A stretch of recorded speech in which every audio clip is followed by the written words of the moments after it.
impromptu video tonight. Because why not? Exactly. There's been a lot going on. Okay, so what's been going on? Well, you see the title of the video, so we're actually going to talk about a few things that they don't tell you once you get engaged. Oh yeah, we're engaged. In case you missed, hey Gypsy, come here. Okay, never mind. In case you missed the last episode of The Conscious Outlet, we had a brief little intermission where we discussed how we recently got engaged. Yes, Alan popped the question and I said maybe. I'm kidding. I said yes. Absolutely 100 times yes. Right? Right. But I thought that day would be the only time chaos would ensue, but it wasn't. What made you say that?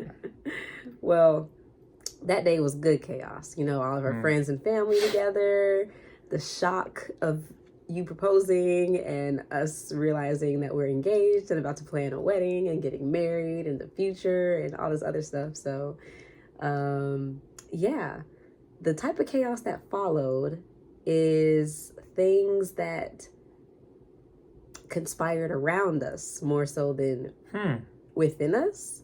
But those outside things started to affect the inside. And we wanted to discuss a few of those things because those are things that I didn't expect to come along with all of this. So we're going to talk about a few of those things and probably keep it short tonight. So I guess get right to it. What's some things they don't tell you when you get engaged. Let's see, what's one thing? What you say, the cohesiveness of bringing two different families from many different walks of life together and different personalities and that clashing together and organizing people and basically navigating. That's probably just navigating all of that. Yeah, I naively thought this would be a simple process. Like, yeah, we're getting married. That means our families are basically getting married and everything's going to be cool because I happen to think that both of our families are pretty cool. So I thought it would be, simple. It wasn't. I had to realize there are a lot of people in our families with really big personalities, really unique personalities, and sometimes those things don't always mesh well, and that's okay. I had to realize that coming into it because I really thought it would be more like a kumbaya moment, And it was very fun. Like the engagement party was like a really amazing preview into what our reception would look like. And I was very excited for it. But then of course, there's always like in every family, the little family squabbles that tend to happen. Right. So yeah, I think I'm not used to that. I think it's mostly with y'all females. They very cliquish and catty. Typically women that have problems with things. Oh, this person said this a certain type of way, or they were looking at me, or they were acting bougie, or whatever may be the case. Yeah. Behind every woman that acts catty is a man that doesn't know how to put her in her place. So how about that? No. Okay. Yeah. Or sometimes us as men, we more laid back. Like, all right, she gonna be her. See, and because of that, because of that, Adam ate the fruit. and because y'all so laid back, Adam ate the fruit, and it put the whole world into disarray.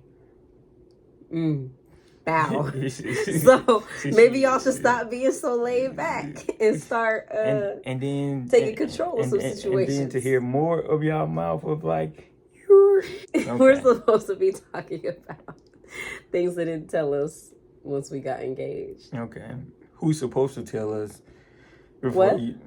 things that you're supposed to know before you get your engaged? Parents. Shoot, they were just about as deaf blind when they got it, and I feel like you said who's supposed to. I said like parents. I feel like we're more informed, but yeah. No, you're right. I think that's why it's just best to go to the Word about everything.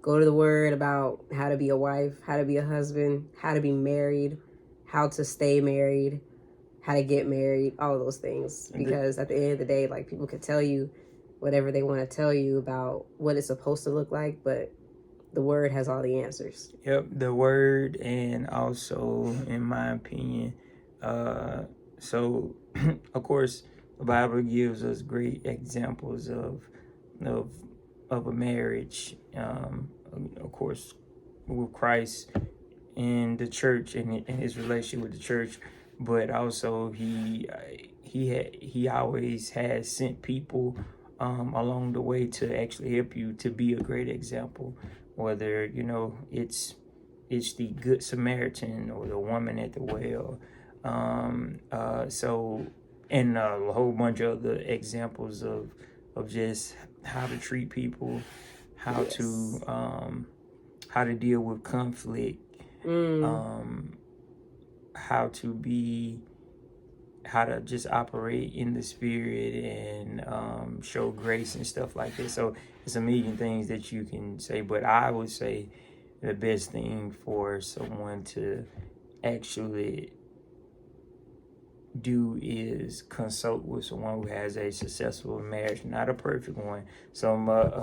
A person or a couple, a married couple, who will tell you the real and not someone who's going to give you the spark notes about it. Like, hey, one day he cussed me out one day, and at that time you thought that you didn't need it, but like some people looking back, it was like, man, you know what? He needed to cuss me out because I was I agree with you though. Getting engaged is a wonderful thing, but just that transition, especially if you are like a man who typically has created a trailblazed a path for himself prior to not just the joining of the families, but the joining of each other, right? There are things that, because marriage is the ultimate self-sacrifice, really. If you don't understand that, then maybe you shouldn't get married, So yeah, you gotta be comfortable with sometimes you gotta be comfortable with being uncomfortable, because it's gonna take you out of your comfort zone. And that's with anything and everything. So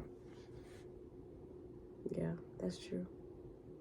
Another thing they don't tell you when you get engaged is you'll start being introduced to different versions of yourself rapidly. Because when you're single, you can go for years being comfortable with who you are and what you do, and no one is really requiring you to change because it's just you. When you're with someone, I have to consider this other person, and it's a huge transition and change that comes with that, because now, while you're considering this other person, there are different parts of you that are reacting to this change, and it's not always pretty. So you have to really be steadfast with understanding how that can come across to your partner, and also how you perceive yourself in the process. Like, for example, I'm not the best expresser of my emotions verbally. When I'm writing, it's a lot clearer. I have more time to think. But now I'm in a position to where I have to be able to speak on it and not rely solely on what makes me comfortable. And so there's a stretching that has to occur. There's a newness that has to happen. I have to literally become someone new, because that's not something I'm used to. There's a picking up the pace type of thing for you as the male or female, or the engagement couple. Sometimes you're gonna have to pick up the pace. Yeah, pick up the pace. Things are moving rapidly, and quickly, and but it doesn't have to. But you set the pace. Yeah. I always like to say you can patiently move. That's the thing, but you got to have some type of sense of urgency, but without rushing. So. That's good.